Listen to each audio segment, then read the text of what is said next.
HOA Karen tossed my dad's cane. Didn't know my cousin's a military colonel. The park was supposed to be a sanctuary, a place where the world slowed down and the air smelled of fresh grass and blooming roses. My dad, Henry, loved it here. His daily walks with his cane were his lifeline after the stroke left him unsteady but stubborn as ever. Today, though, the park wasn't peaceful, it was a battlefield, and the enemy was Karen, the HOA president with a clipboard and a vendetta.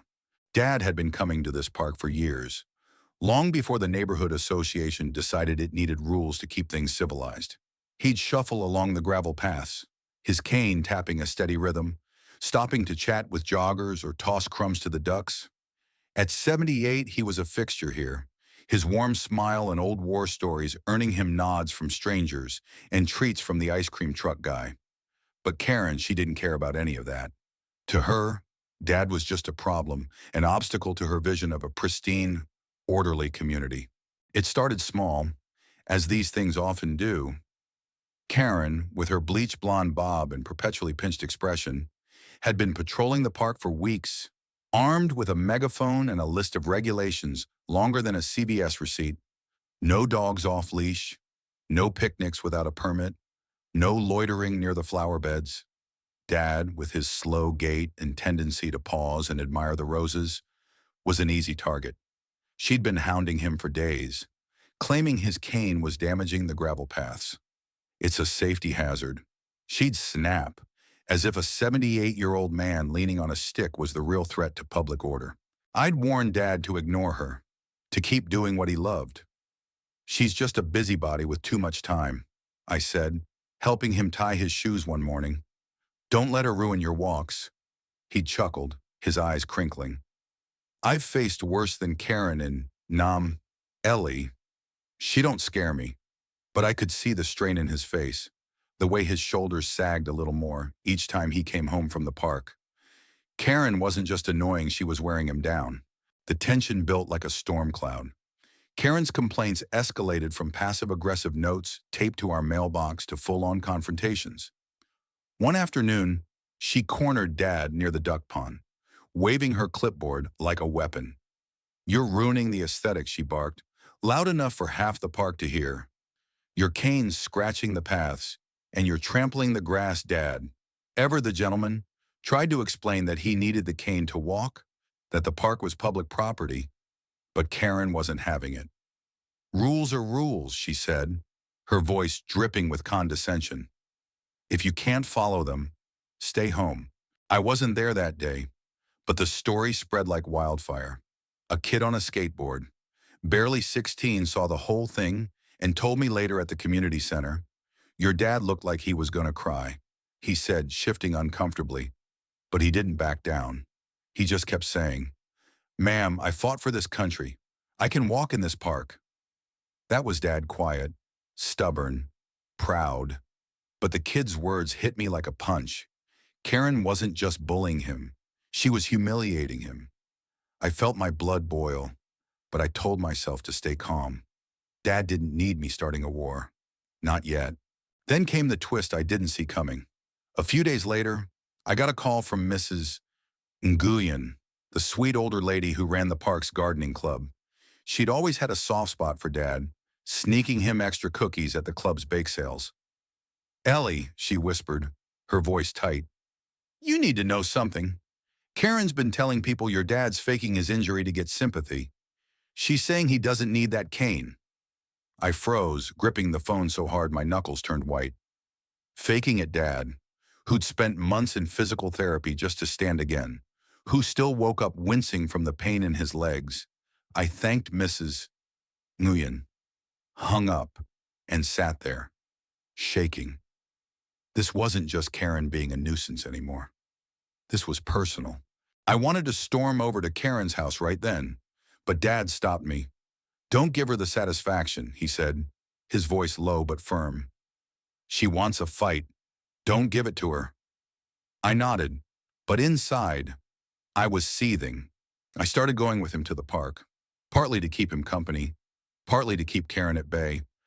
For a while, it worked. She'd glare at us from across the lawn but keep her distance. I thought maybe she'd back off. realized she'd gone too far. I was wrong. The breaking point came on a cloudy Tuesday afternoon.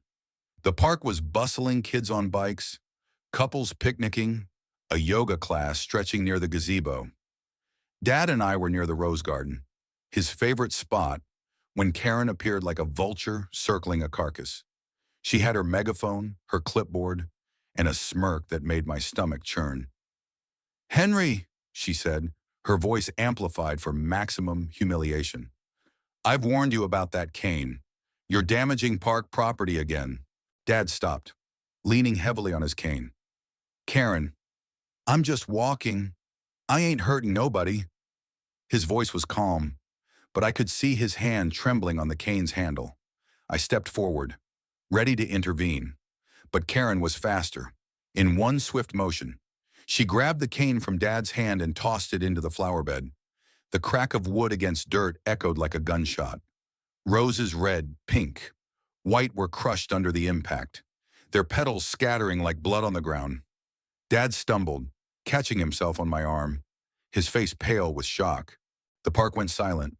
Every eye was on us, on Karen, standing there with her arms crossed, looking smug. On Dad, struggling to stay upright. On me, frozen in disbelief. Then the yelling started. "What the hell is wrong with you?" I shouted, my voice shaking with rage. "That's his cane. He needs it to walk." Karen didn't flinch. "He's fine," she said, waving a hand dismissively. "Maybe now he'll learn to respect the rules." Before I could respond, a shadow loomed over us. I turned to see a man in a crisp military uniform, his chest lined with medals, his face carved from stone.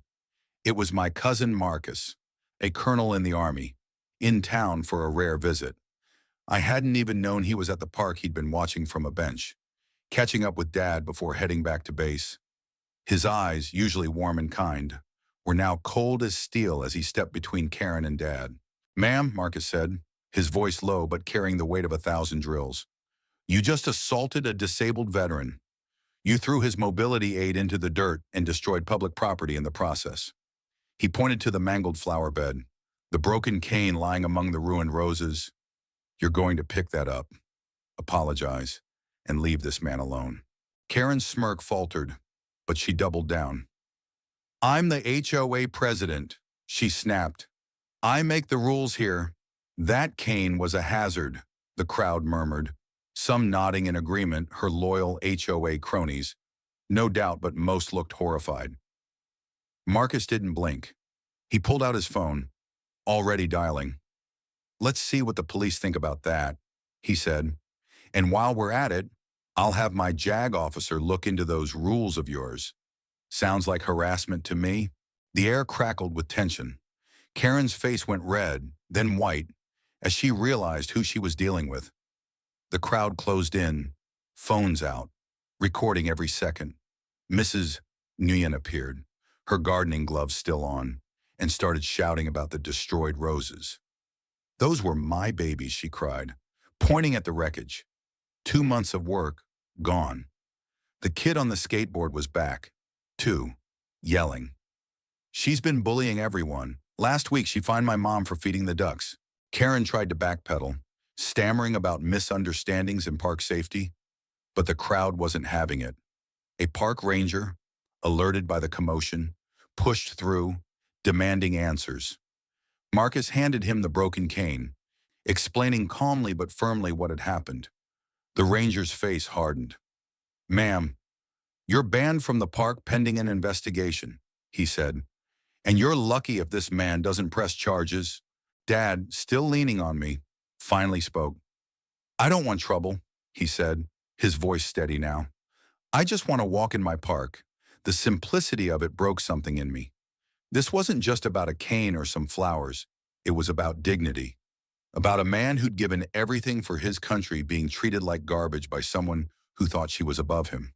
Karen was escorted out, still muttering about her authority, but the fight was gone from her. The crowd dispersed, some offering Dad pats on the back, others promising to speak up at the next HOA meeting.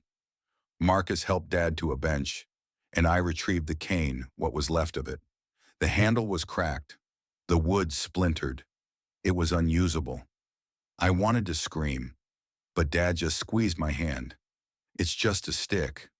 Ellie, he said. I'll get another. That night, the story exploded online. The kid on the skateboard had posted his video, and it went viral. HOA Karen was trending by morning. The HOA board, flooded with complaints, issued a public apology and removed Karen as president. She tried to spin it, claiming she was protecting the community, but no one bought it. The park replaced Dad's cane, and Mrs. Nguyen planted a new rose bush in his honor, calling it Henry's Pride. But the real justice came quietly. A week later, I heard from Mrs. Nguyen that Karen had been fined by the city for vandalism. Those roses weren't cheap, and the park wasn't her personal kingdom. Her reputation was in tatters. Neighbors who once feared her now ignored her. She stopped coming to the park, her clipboard and megaphone nowhere to be seen.